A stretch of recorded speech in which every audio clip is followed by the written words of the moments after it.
ಅಯ್ಯೋ ಬಾರಮ್ಮ ನೀನೆಲ್ಲ ಮುನ್ಸ್ಕೊಂಡೈತಿ ಅವ್ರ ಅಂತಾರೆ ಅಂತೀನಿ ನಾನು. ಏನಂತ ಬೈದಿದ್ರ ಆಂಟಿ? ಮಕ್ಕಳು ಬಿಟ್ಬಿಟ್ಟು ಹೊಂಟಾಗಿದ್ಯಲ್ಲ ತಿನ್ಕೊಂಡು ನೀನ್ ತಿನ್ಲಿ ಮರ್ಯಾದೆಗ್ ಬಾ ಮನೆಗೆ ಯಾಕೆ ಯಾರು ನಾವಿಲ್ವಾ ಇಲ್ಲಿ ಮಗ್ಳಾಗ ಅಂತ ಬೈದು ಚೆನ್ನಾಗಿ. ಇವ್ರ ಯಾರು ಅನ್ನಕ್ಕೆ ಅಂತ ನಿಂಗೆ ಏನ್ ಅನ್ಸ್ಲಿಲ್ವಾ? ಇಲ್ಲ ಅದ್ ಬುದ್ಧಿಗೆ ಹೇಳ್ದ ಕೆಲ್ಸಕ್ಕೆ ಹೋಯ್ತಿದ್ರು ಇನ್ನ ಅವ್ರು 2 ಗಂಟೆಗೆ ಬರ್ತಿದ್ರು. ಫಿಲಮ್ಗೆ ಹೋಯ್ತಾ ಇದ್ಲು. ಫಿಲಮ್ ನೋಡ್ಕೊಂಡು ಅಲ್ಲೇ ಅಲ್ಲ ನೀನು ಮಕ್ಳನ್ ಬಿಟ್ಟು ಫಿಲಮ್ಗೆ ಹೋಗಿದ್ಯಾ ಅಂದ್ರೆ ನಿಂಗೆ ಎಷ್ಟ ಇದೆ? ಊರಲ್ಲಿದ್ಲಿ ಅಮ್ಮ ಎಷ್ಟೊತ್ತಾಗಿ ಈಚೆ ಕಳಿಸ್ದ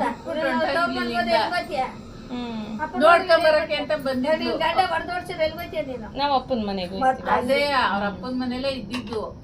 ಅಲ್ಲಿಂದ ಬಂದ್ ನೀನ್ ಮಕ್ಳನ್ ನೋಡಕ್ಕೆ ಅಂತ ಬಂದಿದ್ದ? ಫಿಲಮ್ಗೆ ಹೋಗಕ್ಕೆ ಅಂತ ಬಂದಿದ್ದ?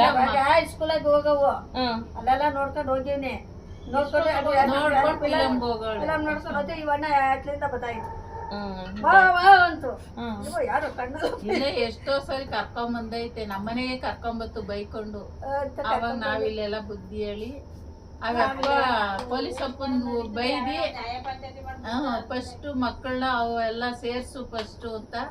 ಆಮೇಲೆ ಇಲ್ಲಿ ಮನೆ ಮಾಡಿ ಒಮ್ಮನ್ ಬಿಟ್ಬಿಟ್ಟು ಅವಳನ್ನ ಕರ್ಕೊಂಡು ಹೊರಗಡೆ. ಅಂದ್ರೆ ಒಂದ್ ಪಾತ್ರೆ ಬಿಡ್ಲಿಲ್ಲ, ಬರೀ ಮಾಡ್ಕೊಂಡು ಮಣ್ಣು ಮಾತ್ರ ಬಿಟ್ಟಿರ್ಲು. ಮತ್ ನೀನ್ ಹೆಂಗ್ ತಗೊಂಡೆ ಪಾತ್ರೆನೆಲ್ಲ?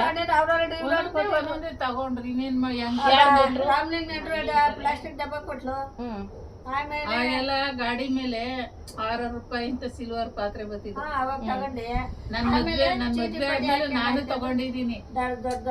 ಅಪ್ಪ 3 ಮಕ್ಳನ್ ಸಾಕಕ್ ನಿಂಗ್ ಕಷ್ಟ ಆಗ್ಲಿಲ್ವಾ ಅವಾಗ? ಬಂದವ್ರು ಹೋದವ್ರು ನಮ್ಮ ಅಣ್ಣದಿರಲ್ಲ. ನಾವು ಇದು ಆಫೀಸ್ ಹತ್ರ ಹೋಗ್ಬೇಡ ಅನ್ ಬರೋದು ಯಾರು ದುಡ್ಮಿ ಇದ್ದು ಒಂದ್ 10,000 ಬರ್ತದೇನೋ. ಅವ್ನು ಸುಳ್ಯಾಗ ಎಟ್ಕಲ್ಲ, ಅವ್ನು ಕುಡಿಯಕ್ಕೆ ಎಟ್ಕಲ್ಲ. ನೀನ್ ಹೋಗ್ಬೇಡ ಕಣವ. ನಾವು